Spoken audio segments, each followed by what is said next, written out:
times kind of suck right now, but that is what it is. I also know people that are absolutely crushing it, that are making boatloads of money. And a big reason is because most of the industry has left. What's going on, guys? Welcome to today's episode of the Collecting Keys Real Estate Investing Podcast.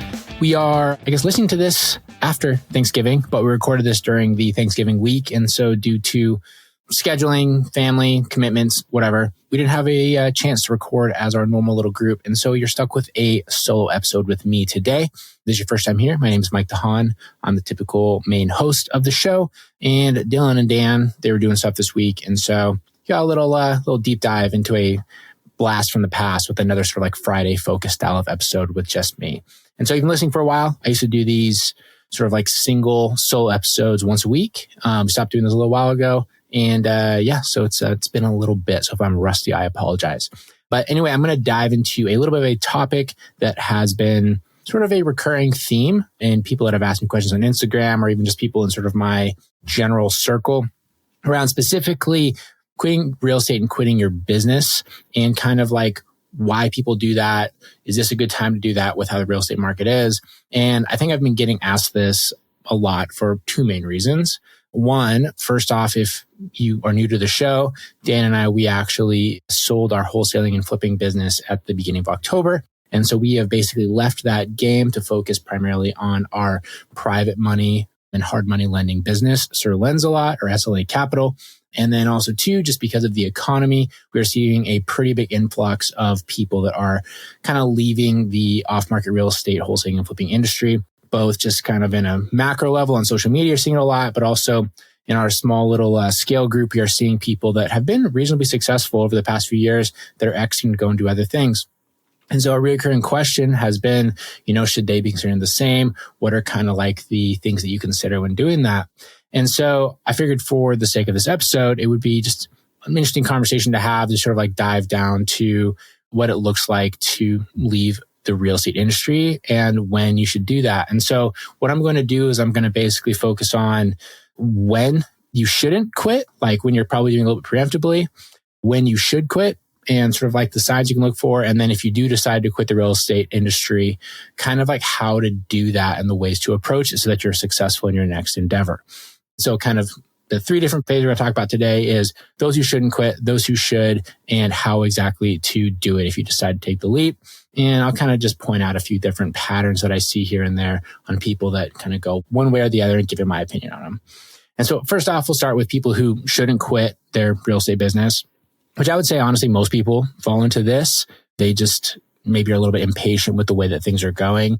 And so people that shouldn't quit their business, I would say the number one people that are probably considering it that probably shouldn't do it are like newbies, right? So people that have just started dipping their toes in real estate, they're brand new to it, and they're considering quitting because it's hard. They're not getting anywhere as fast as they feel like they should. And to those people, I hate to break it to you, but this is what being a business owner feels like. If you were like new in the phases of real estate, you probably shouldn't leave it unless you've been fully committed. And I mean like full time, not like you're doing an hour a day or, you listen to podcasts and you're sort of like looking for deals. That doesn't count as being a real estate business owner. But if you are full on into it and it's been like 2 years and you really, really find yourself struggling, then maybe consider it. But otherwise, if you're like a newbie who's kind of just trying to figure it out, stick with it because you haven't actually developed any skills you're going to translate to anything else. And if you go and try to go to some other kind of business, you're going to fail as well. You're going to struggle. It's going to be exactly the same. Okay. And so those people shouldn't quit. Also, people who have been running their businesses like amateurs over the last little while. And so I'm talking about people that kind of have like bad habits around their business, people that aren't using their CRM correctly, aren't tracking their KPIs, aren't hiring out and delegating the parts of the business that are repetitive and take a lot of their time. People that are spending their Fridays and Wednesday afternoons playing golf instead of working, and then are just complaining they're not making more money. All those kind of people probably shouldn't quit because honestly, dude, you're kind of treating your business like I don't say like a loser, but you're doing it poorly, right? You're not being a professional business owner. Those are like the same kind of people as the ones who complain that they never lose weight, but then they only go to the gym twice a week. They skip their extra sessions with their trainer that they booked, and then they eat a bunch of junk food and stuff on the weekends. Like, yeah, no shit. You're only going in like halfway there. So you're not going to get the results that you want. Same sort of principles apply to business, right?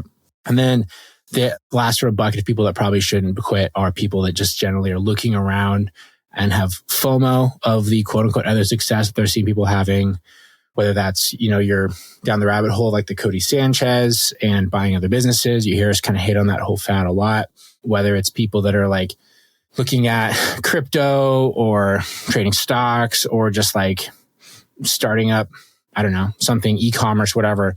If you are looking around and you just feel like other people have it easier than you need to look at it from more of a honest perspective, right? Is like, A, are those people actually successful? And, they are doing something that you're not and that you don't know. Or B, do they kind of just have the experience that you have in real estate and it just happens to be a slightly better time for that kind of business, right? And both those options are probably true. But the thing is, if you're acting out of FOMO, you'll probably switch over there and you'll struggle. And so it kind of just goes like, stick with what you know, right? And ultimately, a big Alex Hormozi quote that I like is that business isn't a game of best man wins, it's last man standing. And that can apply to this scenario. Exactly, right? And so those are kind of people who shouldn't quit. Newbies, people who aren't running the businesses very well, people with FOMO, right? So you fall into those camps, kind of just stay where you're at, maybe analyze your business, see what you can do better and focus on how to sort of grow and expand your business and then go from there. Now, for people who should quit, like Dan and I did, right? We did decide to make a pivot, but we fall pretty firmly into the first sort of category here of people that should consider quitting their businesses. And for us, that was, we had a 100% confirmed option that was better aligned with kind of where we wanted to go, and that we already knew had more potential because we had already been growing it, right? And so for us, with our lending business, we've been lending for 3 years, and we had started hiring staff and building assistants at the beginning of this year.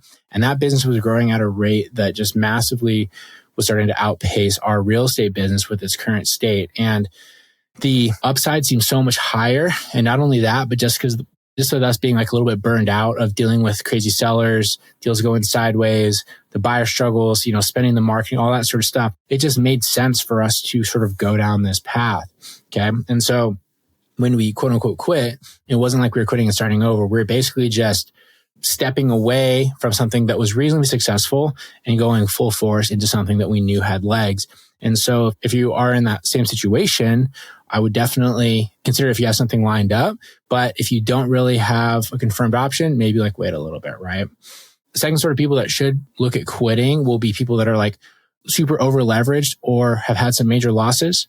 I know it sucks to go out when you're behind, but sometimes that is the responsible thing to do, especially in some of these markets right now, Florida, Texas, some of these markets where people are really, really far behind. If you are to the point now where you have used your HELOC on your home, you've used up your cash, your family's livelihood is getting a little bit dicey, it probably makes sense to throw in the towel, stop spending money on marketing, stop trying to earn your way back, and just figure out how to deal with the challenges that you're currently facing, right?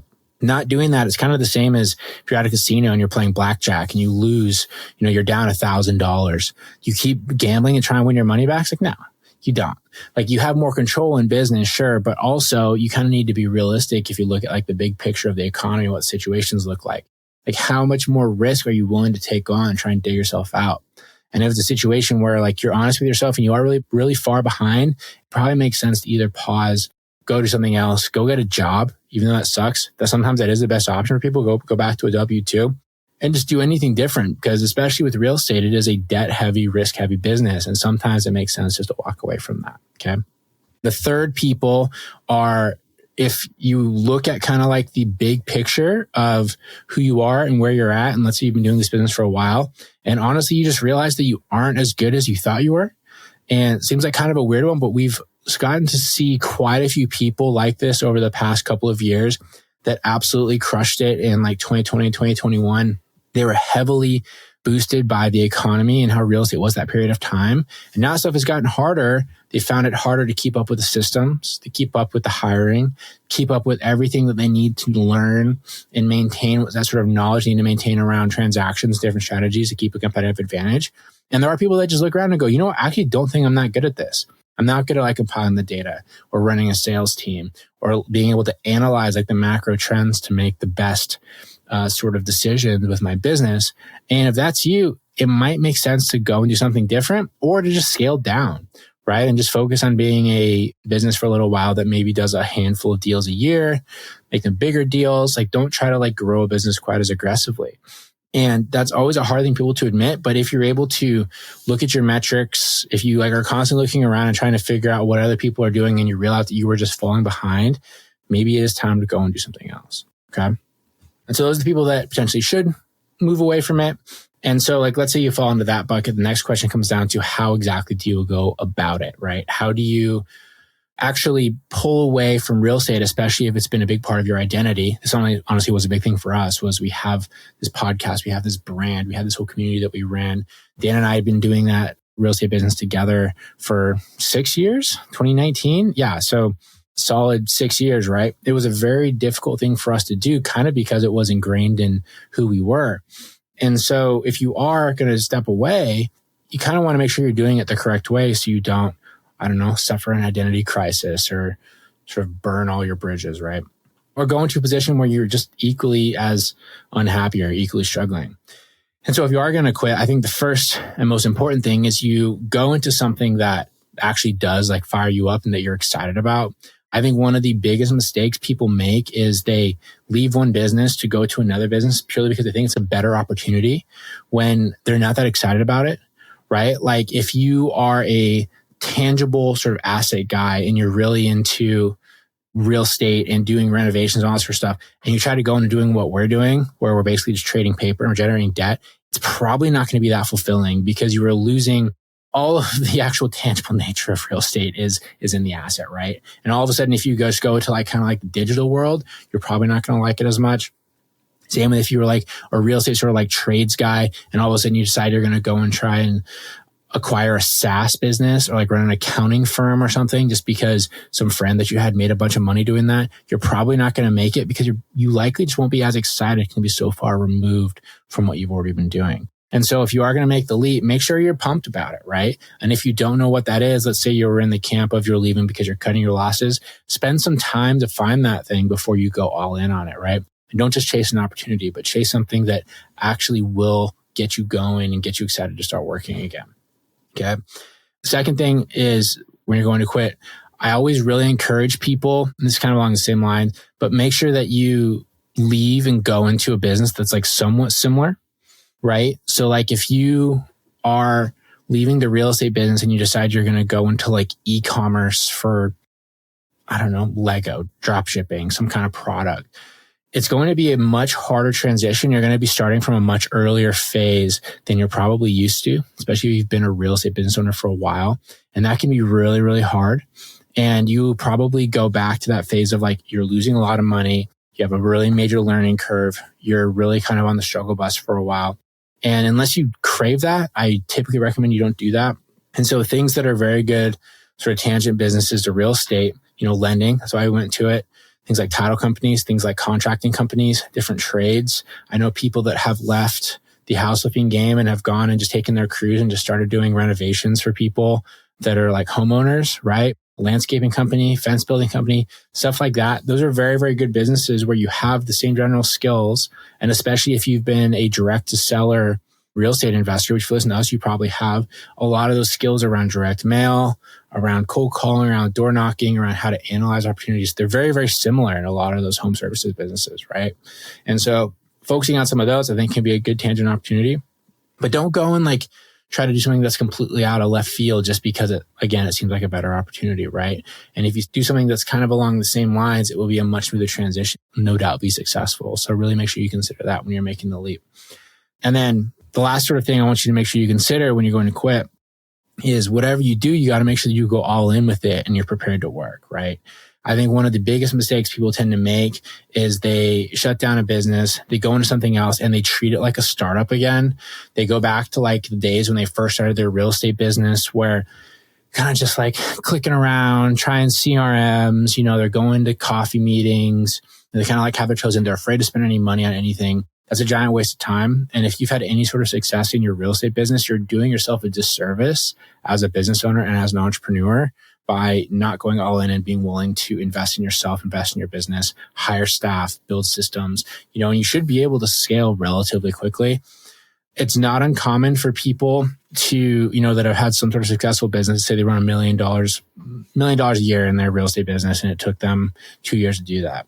If you go into a new business, you kind of know what you're doing from the ground up. You can build a more solid base. You can build systems and hire staff earlier. You'll probably get to that same size of business in like a few months, honestly, maybe 6 months, right? And even like faster than that, and you'll start to find that the ceiling is much higher because you're not constantly like padding things on to a business that was already kind of fractured, and you're bringing that experience from that first business that you're leaving into something else, and you're able to scale it a little bit more soundly, right? With a little more strategy. And so if you are making the leap, leave real estate altogether, right?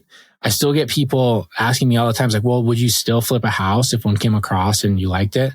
And no, I wouldn't, because that's going to distract me from the lending business that I'm fully focused on, right? I'm not buying rentals anymore. I'm not flipping houses. I'm not wholesaling anything.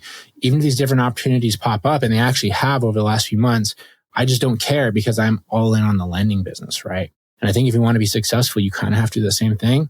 And if you are kind of trying to hold on to that real estate identity, you'll never really do anything with it. Okay. You'll never like quite be able to grow out of it and move on to the next thing. Like if you're going to do that, just stay in real estate. Yeah, times kind of suck right now, but that is what it is. I also know people that are absolutely crushing it, that are making boatloads of money. And a big reason is because most of the industry has left. Okay. And that's okay. You just gotta, compete with those people, or be okay just kind of being a little bit smaller for the next little while and wait for the next wave to come. But anyway, it's kind of like my view on if you should leave, what it should look like, the sort of things that I considered, I guess, as we were starting to make the leap. Ultimately for Dan and I, like the biggest thing, I see Dan and I, we put us in a box. The biggest thing for me with walking away is I've said from the very beginning that wholesaling and flipping houses and buying rentals was a means to an end. And so when I started in that business, honestly, before I started working with Dan back in 2018, my goal was to be able to make enough money so that I could kind of do what I wanted. And wholesaling and flipping houses is an awesome business for that. Like as a very lean operation, you can make several $100,000 a year. You can buy discounted assets that build wealth. You can do all kinds of different things. Yes, it has downside risk, but it also has a lot of upside that is asymmetrical for the amount of effort that it takes, honestly, compared to other businesses. And so that was my goal, was to be able to make enough money, build enough of a knowledge base to be able to do something else. And that's what I did. And so when I got into 2025, honestly, at the beginning of the year, Dan and I, we shut down our national wholesaling company, and we kept doing it local primarily because we had a couple other partners that wanted to run it with us. And so our plan the entire time was to basically provide them the back end. They would do a lot of the front end. Turned out that we weren't very good culture fits together. And so Dan and I decided to end that relationship. But on the side, we had been building the lending business because I had identified that as something that I was excited about. I liked the opportunity that was there. I liked the ability to have cash flow plus major upside potential. Plus the industry is huge. So there is a huge, huge ceiling, right? And there's a ton of different people around it. And so that was what I decided to take the money that I made in real estate and apply it towards. And wouldn't you know it, we have grown extremely rapidly this year. We're already churning out regular months that are larger than a lot of our regular months have been in the real estate business over the years in terms of revenue. And we haven't even started to feel like we reached the ceiling yet. And so because we were able to come in, apply this money right away, apply the skill set right away, we've been able to identify an opportunity that much more better aligns what we want to do. And so when it came to the real estate stuff, I was so honestly removed from that anyway, that it was a relief to be able to finally pull the plug.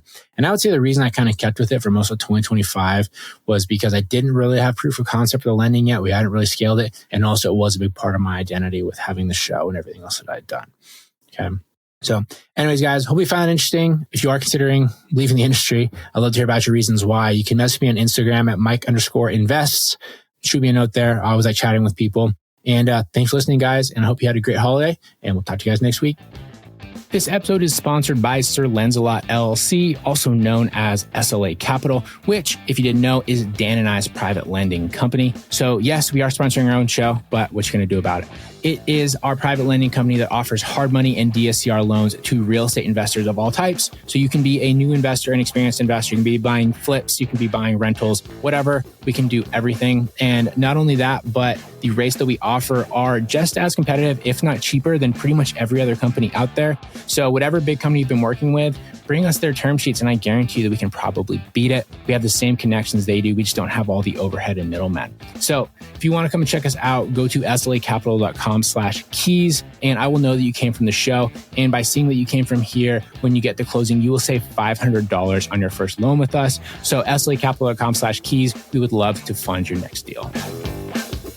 Thanks for listening, everyone. If you want more from us, you can shoot us a follow on Instagram. I am at Mike_invest. Dan is at InvestorMan Dan. And Dylan is at Dylan_does_deals. Shoot us a follow and send us a DM to let us know what you think of the show.